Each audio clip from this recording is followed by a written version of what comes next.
انجمن ترقی اردو اس کی بقا کے لیے آپ کے دفتر میں ایک میٹنگ منعقد کی گئی جس میں آپ کو صدر کا انتخاب کیا گیا. سر اس کے متعلق دیکھیے تمام انجمن ترقی اردو کے جو ذمہ داران ہیں جنہوں نے اس صدارت کی ذمہ داری مجھے دی ہے، میں ان تمام کا شکر گزار ہوں، احسان مند ہوں. انجمن ترقی اردو ملک کی ایک قدیم انجمن ہے، اس سے کافی بڑے لوگ وابستہ رہے ہیں. کچھ عرصے سے کرناٹک میں جو ہے اس کی کارکردگی تھوڑا دھیمی پڑ گئی تھی. سبھی حضرات نے اس کی فکر رکھتے ہوئے آج یہاں جمع ہو کر اس کو فعال بنانے کا منصوبہ بنایا ہے.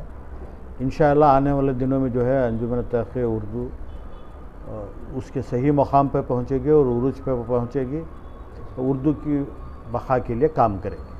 سر اس کے منصوبے کیا ہوں گے؟ انشاءاللہ اب ایک اگلی میٹنگ ہو گیا، جو پہلی میٹنگ ہے، اور ماہرین کے ساتھ ہم تبادلہ خیال کریں گے.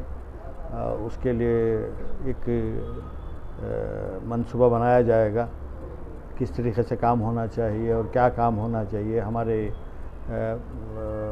پرائرٹیز کیا ہوں گے. تو اس کے اوپر جو ہے ایک اور میٹنگ بہت جلد بلائی جائے گی. اس میٹنگ میں جو ہے سب کی رائے لے کر جو ہے ایک منصوبہ بنایا جائے گا.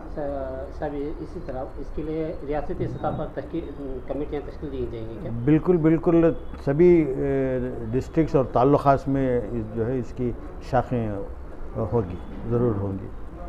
سر جس طرح زعفرانی حکومت کے دوران اردو کو ختم کرنے کے لیے نئے منصوبے اور بیانات بھی سامنے آ رہے ہیں کہ اس سے پہلے بھی اردو کے ساتھ شروع سے ناانصافی ہوتی آئی ہے.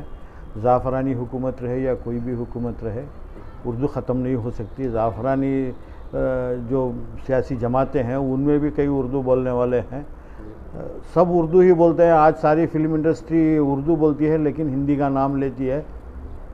اگر وہ پورے ہندی میں اپنے گانے لکھ دیں تو بند ہو جائیں گے.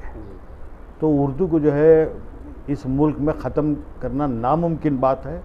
جب تک اردو کے چاہنے والے ہیں، اردو جو ہے یہاں زندہ رہے گی، پھولے گی، پھلے گی. سر اسی طرح سرکاری اردو اسکولوں کے تعلق سے سرکاری اردو اسکولوں کے تعلق سے جو ہے کافی کام کرنا باقی ہے.